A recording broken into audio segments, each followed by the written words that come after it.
Bismillahirrahmanirrahim. Assalamualaikum warahmatullahi wabarakatuh.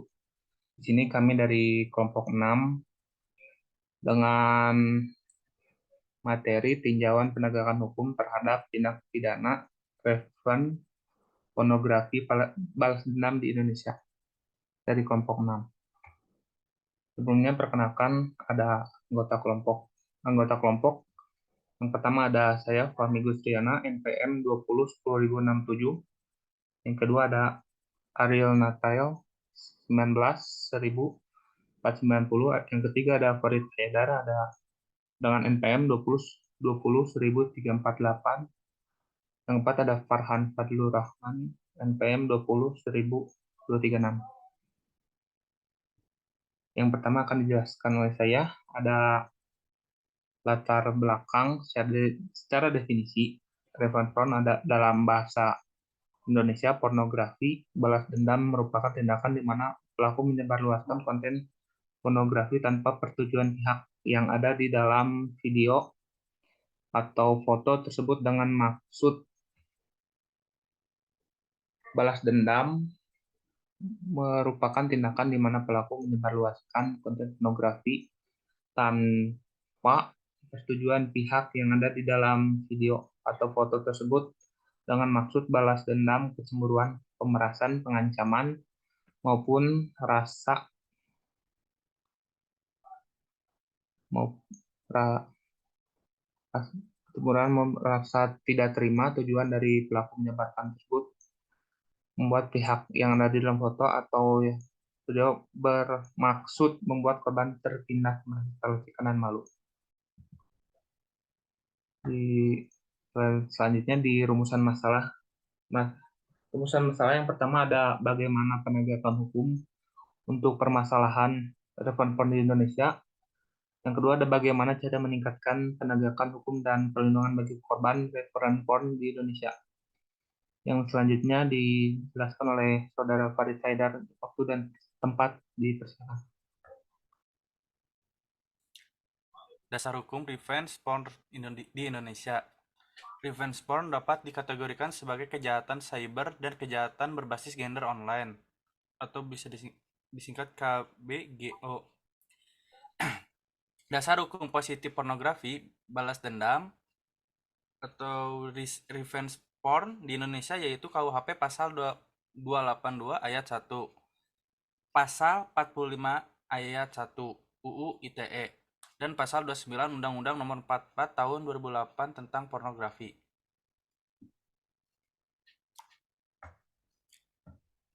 Tinjauan penegakan hukum terhadap tindak pidana revenge porn di Indonesia. Implementasi peraturan hukum yang berlaku masih terbatas dan belum efektif dalam menangani kasus revenge porn. Beberapa faktor yang menyebabkan implementasi peraturan hukum yang berlaku masih terbatas dan belum efektif dalam menangani kasus revenge porn. Revenge porn adalah kurangnya kesadaran masyarakat tentang revenge porn, tantangan teknis dalam penegakan hukum, kurangnya dukungan dari platform media sosial, dan kurangnya sumber daya dan kapasitas lembaga penegak hukum. Selanjutnya,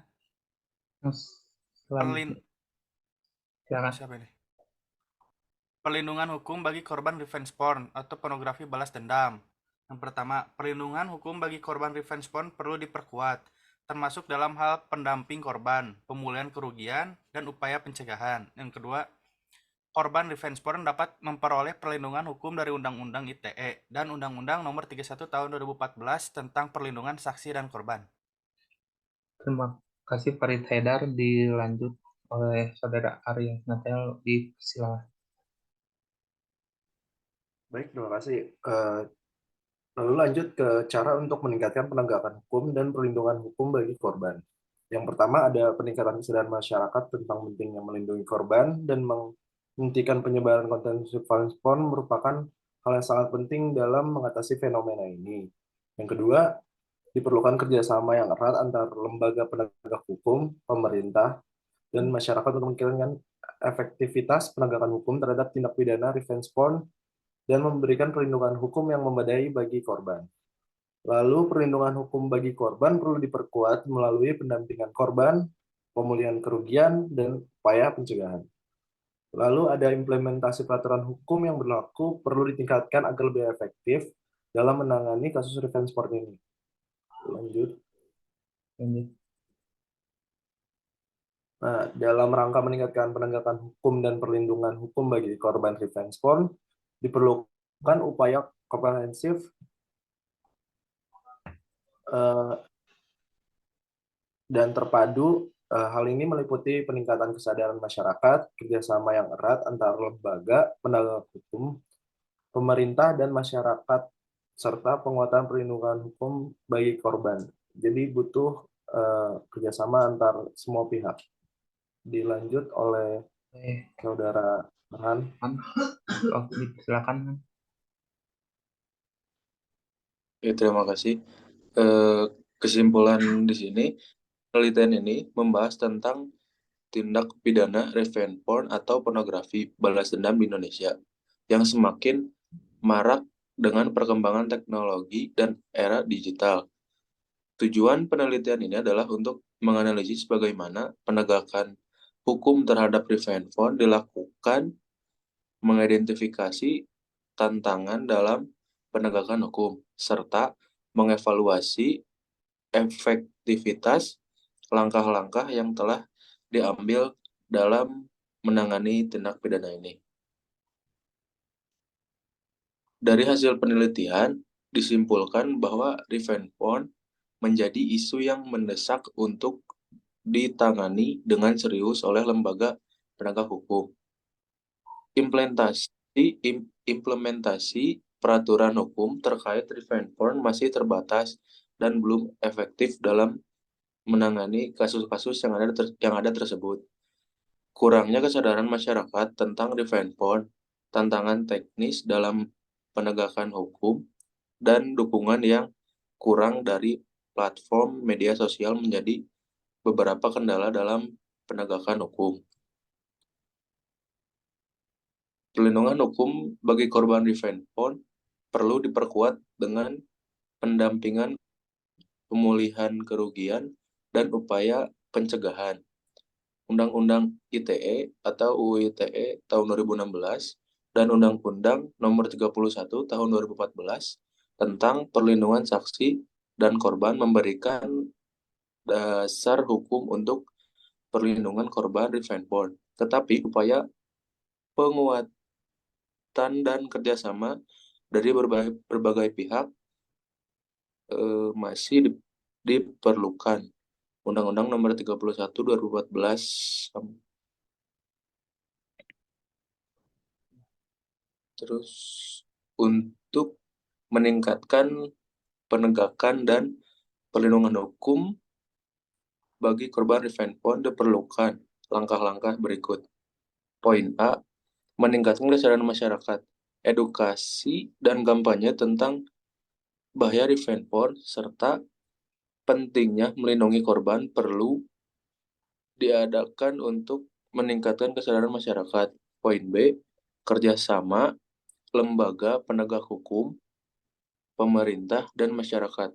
Diperlukan kerjasama yang erat antara lembaga penegak hukum, pemerintah, dan masyarakat untuk meningkatkan efektivitas penegakan hukum dan memberikan perlindungan hukum yang memadai bagi korban. Poin C, penguatan perlindungan hukum bagi korban, pendampingan korban, pemulihan kerugian, dan upaya pencegahan perlu diperkuat untuk memberikan perlindungan yang lebih baik bagi korban revenge porn. Poin D, peningkatan implementasi peraturan hukum. Diperlukan upaya untuk meningkatkan implementasi peraturan hukum terkait revenge porn agar penegakan hukum menjadi lebih efektif.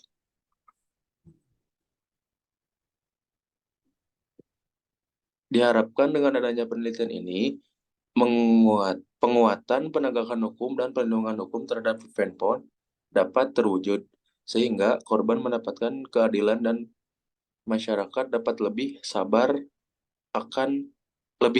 akan bahaya tindakan ini di era digital yang terus berkembang pesat. Ya, dari ujung pemaparan materi ini. Terima kasih semuanya rekan-rekan dan terima kasih telah menyimak. Billahi taufiq wal hidayah. Wassalamualaikum warahmatullahi wabarakatuh.